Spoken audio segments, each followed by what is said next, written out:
আসসালামু আলাইকুম dear students, dear learners.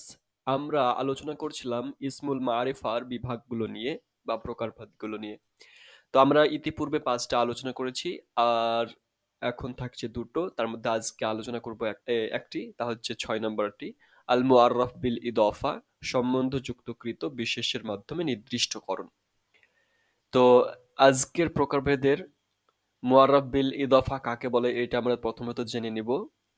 মুআররাফ বিল ইদাফা যে সমস্ত বিশেষ্য উপরোক্ত নির্দিষ্ট বাচক বিশেষ্য, অর্থাৎ আমরা যেগুলো আলোচনা করেছি উপরে, মানে অন্যান্য ভিডিওতে, সেগুলোই মধ্যে একটা নির্দিষ্ট বাচক সেগুলো ছিল। তো সেগুলো কি হবে, মুআররাফ বিল লামের প্রকারগুলোর যে কোনো একটির প্রতি মুদাফ যুক্ত, তাকেই বলা হয় মুআররাফ বিল ইদাফা।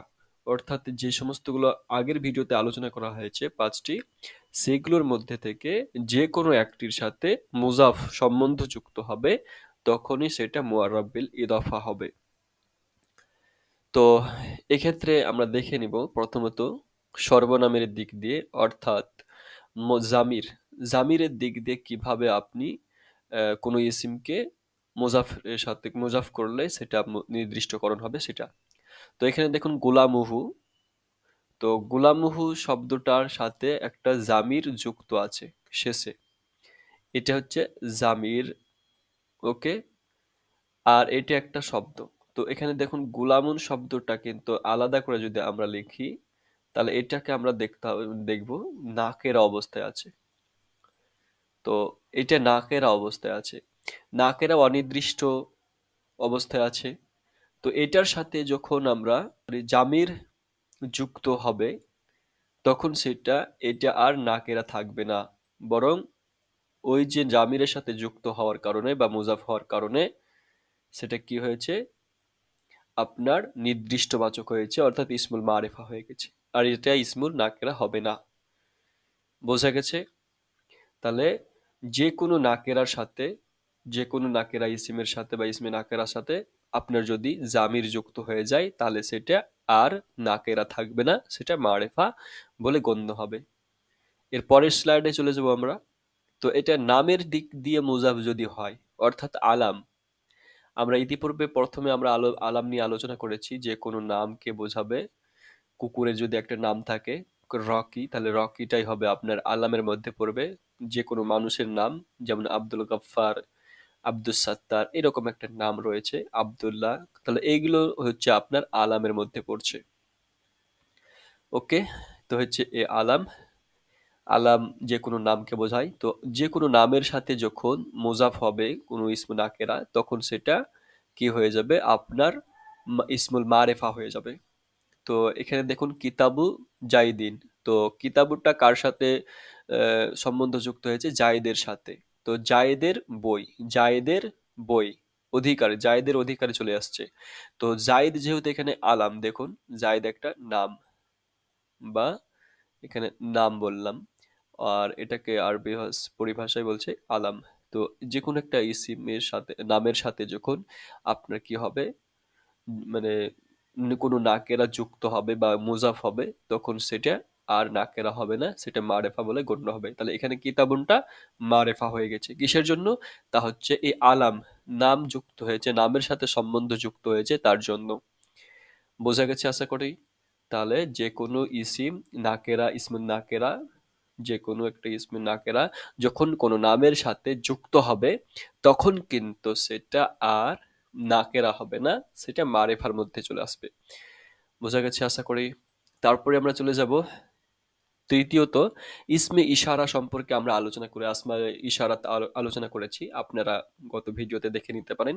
হাদা, হাদিহি, হাদা, দালিকা, তিলকা, এই সমস্তগুলো হচ্ছে ইসমে ইশারা, অর্থাৎ ইঙ্গিত সূচক যে সমস্ত ইসিম, সেগুলো।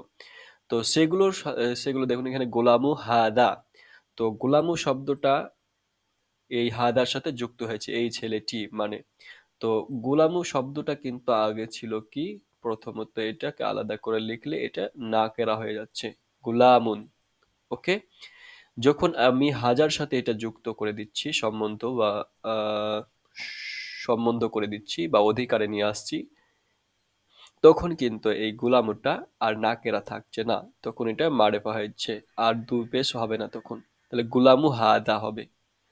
আশা করি এটাও বোঝা গেছে। তো যে কোনো ইসিম না ইসমুন নাকেরা যখন ইসমুল ইশারার সাথে মিলিত হবে বা যুক্ত হবে তখন সেটা আর নাকেরা থাকবে না, মারেফা হয়ে যাবে। তারপরে আমরা স্লাইডে চলে যাব। ইসমে মৌসুলের দিকে যদি মোজাফ হয় তাহলে সেটা আর ইসমুন নাকেরা থাকবে না, মোজাফের দিকে প্রত্যাবর্তিত হবে। তাহলে এখানে দেখুন কলামুল লাদি ইনদি, তাহলে কলামু, যেই কলমটি আমার নিকটে আছে, তাহলে এখানে কলমটি হয়ে যাচ্ছে। ওকে, এটা নির্দিষ্ট হয়ে যাচ্ছে। তো এখানে আমরা যদি কলামুনটাকে আলাদা করে লিখি তাহলে এরকম হবে কলামুন। কলামুন মানে একটি কলম।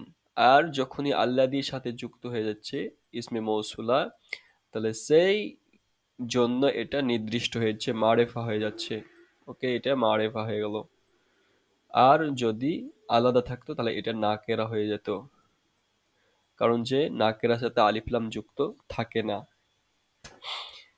তো এখানে দেখুন আলিফলাম যুক্ত নেই, তাও মারেফা বলছি কিসের জন্য, এখানে যেহেতু আমাদের আল্লাদি শব্দটা এসেছে এই জন্য। এটাও আশা করি বোঝা গেল। তারপরে আমরা চলে যাব যে আলিফ লাম যুক্ত নির্দিষ্ট পদের দিকে মোজাফ হওয়া। তাহলে কোন দিকে মোজাফ হবে? যদি কোনো আলিফ লাম ইসিমের দিকে যুক্ত হয়, সম্বন্ধ হয় বা কারো অধিকারে থাকে তাহলে সেটা মারেফা হবে, নাকেরা হবে না। দেখুন এখানে কলামুল মুআল্লিমি, কলামুল মুআল্লিমি, টিচারের কলমটি।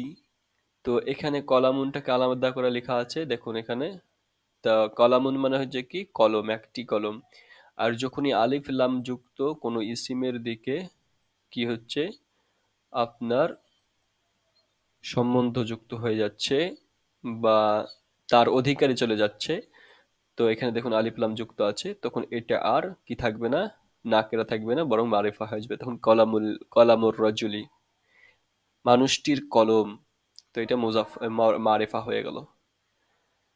তো এ পর্যন্তই আজকে। যদি ভালো লাগে এবং কোনো উপকারে আসে তাহলে অবশ্যই লাইক এবং সাবস্ক্রাইব করে দেবে। ধন্যবাদ।